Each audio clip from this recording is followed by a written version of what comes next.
Hi, I'm Mark Posner from the Cypress College Public Information Office. Welcome to this edition of the At Cypress channel.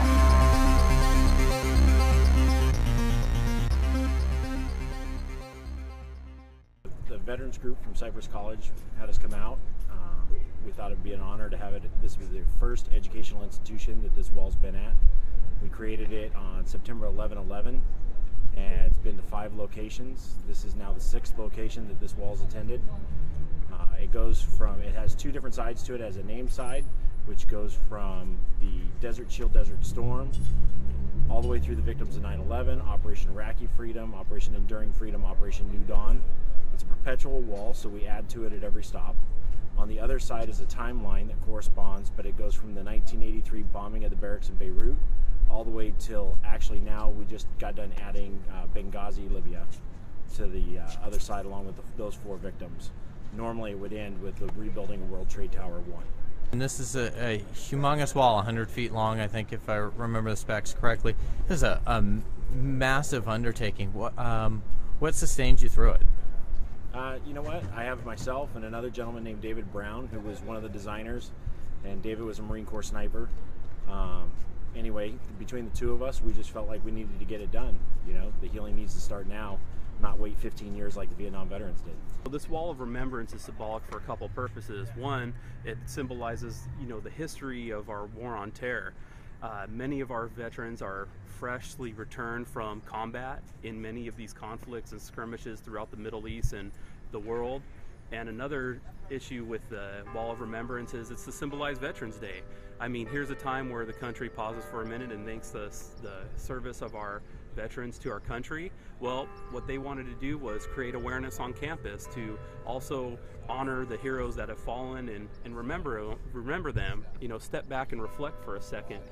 We noticed a larger group of veterans coming back to school after they've been discharged. A lot of them are combat veterans. And we noticed that we had a new type of student on campus.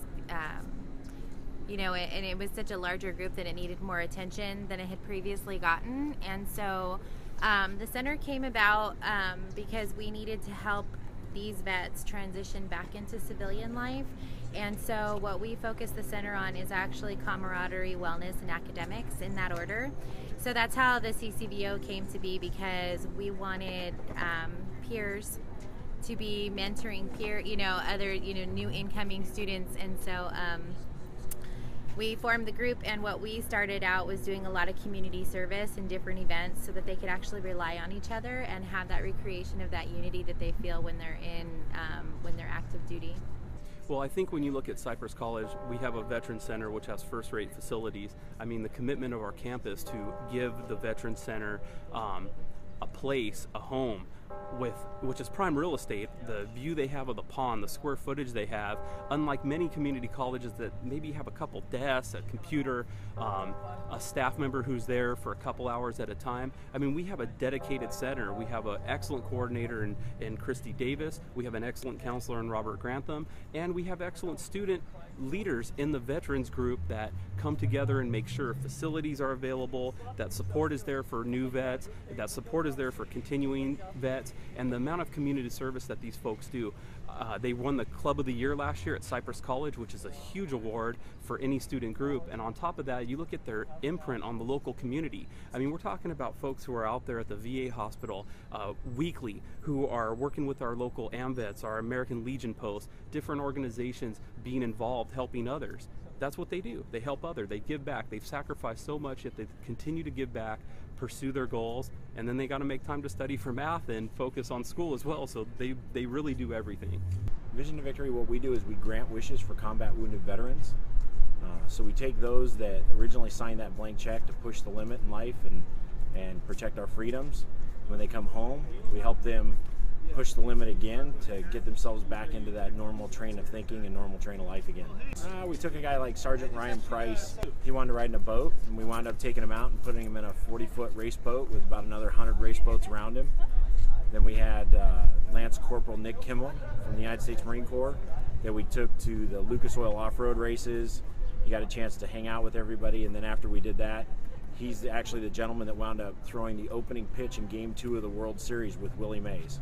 Personally, Starting the Veterans Center here, my generation is out of the Vietnam era, and it was a disgrace how we treated veterans back then.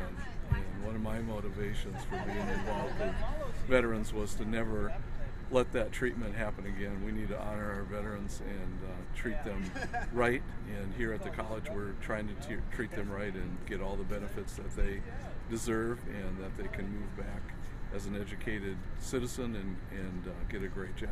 My son-in-law Ryan graduated from West Point in 2002 and was commissioned, of course, as a first lieutenant or second lieutenant, and he served in Afghanistan. But one of the things that happened at graduation was President Bush gave a speech, and we kind of were puzzled about that speech because it wasn't really a graduation speech, but it was more a warning to the world of what the United States was about to do.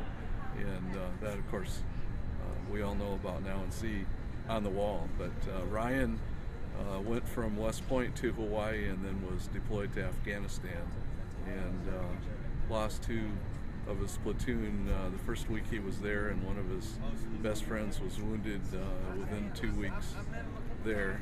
And so personally it's been something that has been part of our family, and a worrisome part. And so we know the sacrifices that veterans have made and the families have made, and it's wonderful to have this to honor them.